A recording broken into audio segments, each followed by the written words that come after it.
Okay, so it's interesting to me that that Dan and I agree on most of the issues in the free will debate, despite the fact that we have I think, different audiences. Okay, different. Our work is really targeted at different sorts of people, different sorts of participants in the discussion. Here's one way to think about it. I think that I guess I'm ensconced in the free will debate that derives from discussions in the 18th century in England, where the terms of the debate were as follows. You had people who were libertarians, who thought that libertarianism was required to secure our ethical scheme, where our ethical scheme includes desert-based justifications. Now, there's an opposition to that on the part of people like Anthony Collins, deist, determinist, materialist, and free thinker, who said, that doesn't really work because really desert is ruled out by determinism and we're forced to some sort of consequentialist ethics. And another person who believed this was the chemist Joseph Priestley. Okay, he said we don't have free will because determinism is true, so we're forced into some sort of consequentialism. And Moritz Schlick, the logical positivist, had that view, as does Jack Smart. Okay. Then we have people like Hume who say, determinism doesn't force any change in ethics. Hey, P.F. Strawson is in that group as well. And then you have people like the libertarians who think that the kind of conservative view about ethics requires some sort of contra-causal free will. Okay, so that's one debate. Now, I think Dan's work is directed against a different sort of character, and this is also true of Pat's work. Somebody who thinks that the threat from determinism is really more insidious, and it's a threat to a kind of broader sort of control. Maybe one idea is this, that if determinism is true, then conscious deliberation is inefficacious, hey, that sort of thing. And so Elbow Room, for example, is directed against that sort of character. You may think that that sort of character isn't really in play, but that's not true. I mean, if you think about like German philosophers like Schopenhauer and Nietzsche, they certainly thought that determinism, or the kind of determinism that's likely to be true, undermines conscious control. And then we have people like Libet and Wagner, who have who've defended this view on experimental grounds in the last 3 decades or so. Yeah. As Pat was saying the other day,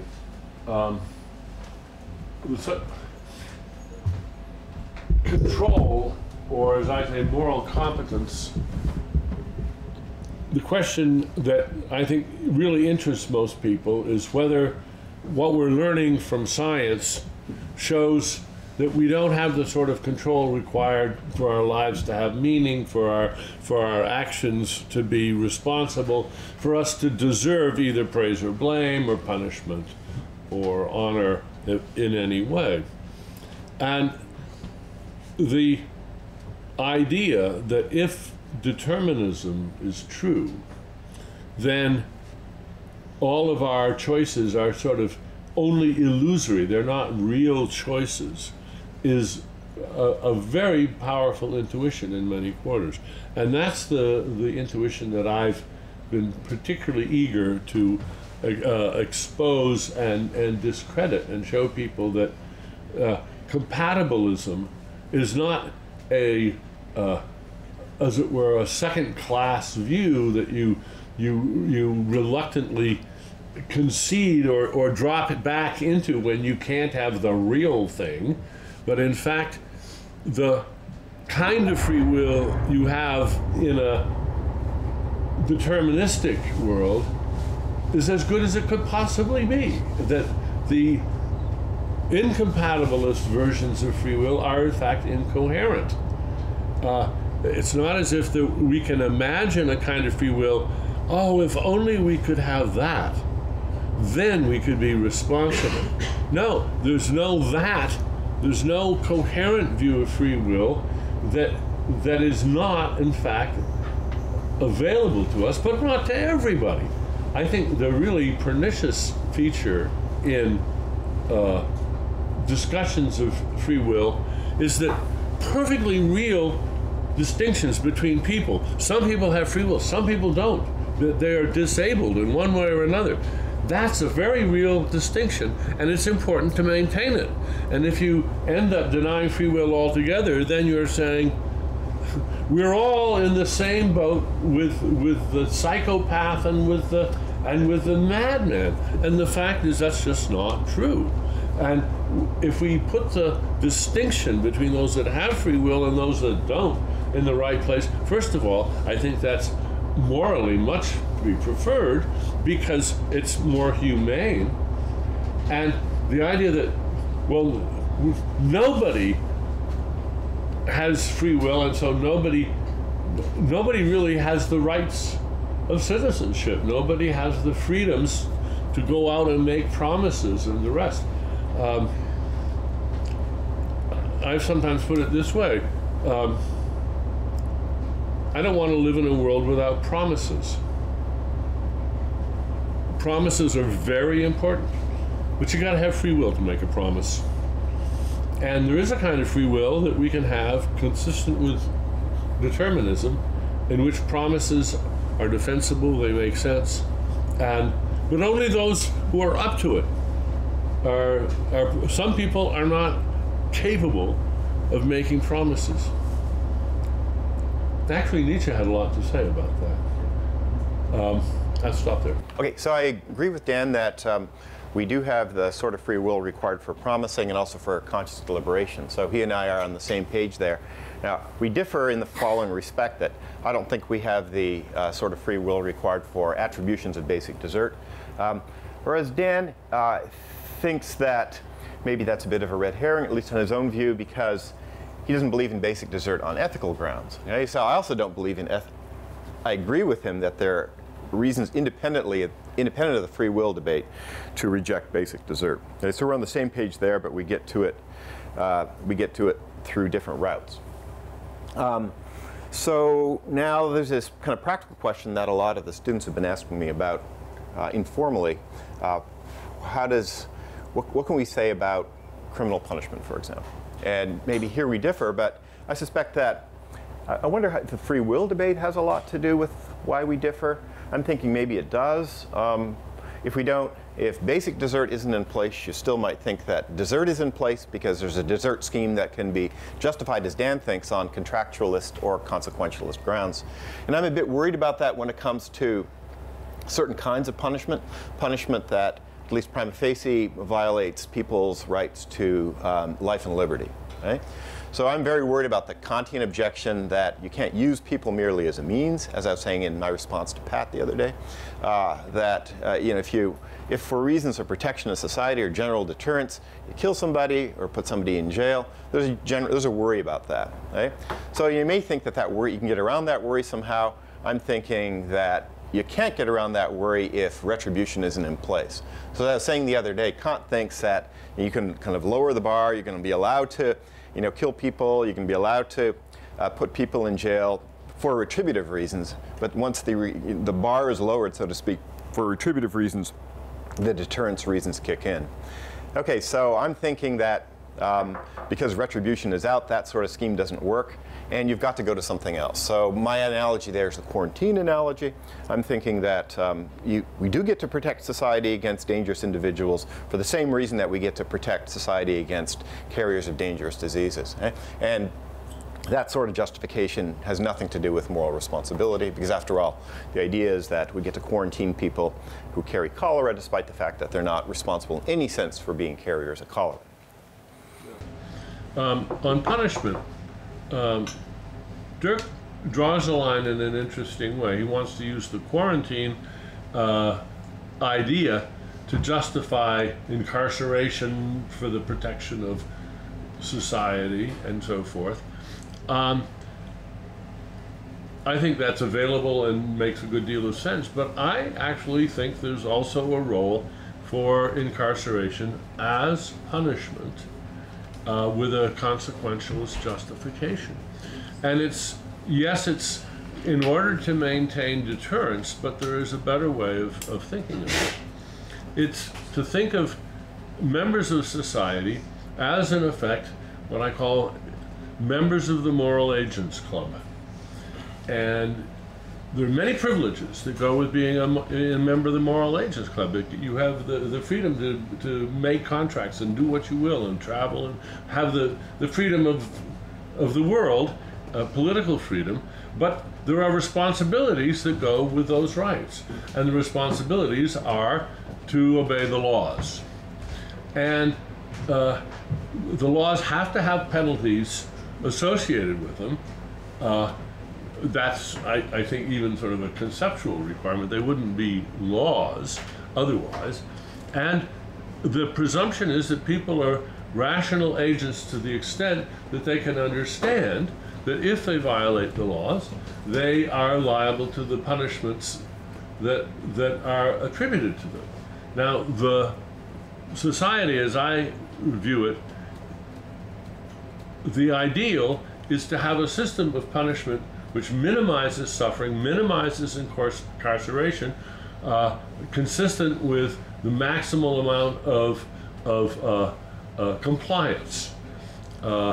So that if laws are too strict, if punishments are too severe, that's where you want to change them. When people who are undeterrable in general are the ones that are mainly getting put in prison, then you want to think about adjusting the class of the morally responsible. But in a properly working society, the benefits of maintaining your membership in the Moral Agents Club are so great that people are willing, they prefer it. Let me take my punishment so that I can resume my role and restore myself to the freedoms of membership in the Moral Agents Club. I think that is punishment. I don't think it's just protecting society, and it's not just a price you pay. If it were a price you pay, then if somebody were wrongfully convicted of rape, as it turns out some years later, the state wouldn't say, well, sorry, well, you've prepaid for a rape, so go rape the woman of your choice. You've already prepaid for it. That would be a preposterous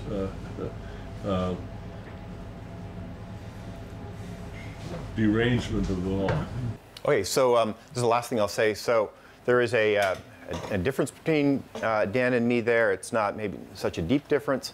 So I agree with I like the club metaphor, and you can imagine individuals who are going to be members of this club sitting down to think about what the rules are going to be. Okay? So I agree with Thomas Nagel I used to teach this article, War and Massacre, back 15, 20 years ago.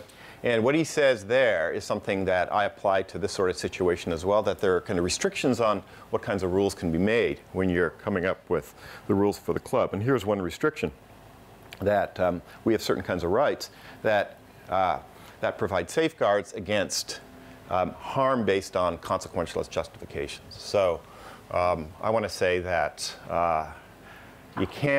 that these rules kind of prohibit consequentialist justifications of, for example, say, killing people or imprisoning people for, say, reasons of deterrence. And so you got to come up with some other sort of justification for quarantining people or incapacitating people. It can't be a straightforward consequentialist justification. One more wrinkle. Mm-hmm. Strict liability laws, I think, provide an excellent model for the justification of law in general. In a strict liability law, if you happen to be a member of a particularly dangerous occupation, if you're a pharmacist, for instance, you are put on notice that ignorance of the effects or ignorance of the law, various sorts of negligence are simply not, they're not excuses for you. You are in a special position where you are simply not entitled to use excuses that other people are entitled to use. And if you want to be a pharmacist, you got to bite the bullet and accept that. And what it does, of course, is it heightens your own vigilance and your own self-monitoring, because you know that there's no excuse. If you screw up, there's no excuse. Now, I think strict liability laws make eminent sense, but I think they're very hard to justify on Kantian grounds or on sort of simple consequentialist grounds. I think you need the contractualist element to make sense of them. Now, Andy, no, Jesse. I'll take another. Oh yeah, right. Student questions? Yep. Yes, Angelina. Just wanted to ask you then, when I read your review on Harris' free will book, I got an impression, maybe it's not right, that's the question, that you think about free will like about a skill which can be developed. But in each moment, we are not. In each moment, we are not free. But if we look at the picture, at the situation, not at each moment but in a temporality perspective, we can say that there is free will, and that's why I thought that maybe you think about free will like about a skill which we can accommodate or not. Oh, that's good. I've got an answer to that, but let's you and I talk about it, because I want to take a little time to develop that point. Very, very, in one sentence, that maybe you'll understand, but we can pursue it later. It's a mistake, I think, a conceptual mistake, to zero in on the moment of free choice. Tom Nagel talks about turning the person into an extensionless point. And when you do that, then, as I said in Elbow Room, the single most important sentence in Elbow Room I put in parentheses. If you make yourself very small, you can externalize virtually everything. That's a conceptual mistake. We're not punctate deciders. And as soon as we enlarge the decider spatially, we're also enlarging the decider temporally. So that you can't isolate this metaphysical moment of free will. That doesn't mean we don't have free will. More on that. We'll talk. But we discussed that perspective on our seminars. We discussed it. Okay. That's not like really my idea. All right. We'll get to that because I like the topic.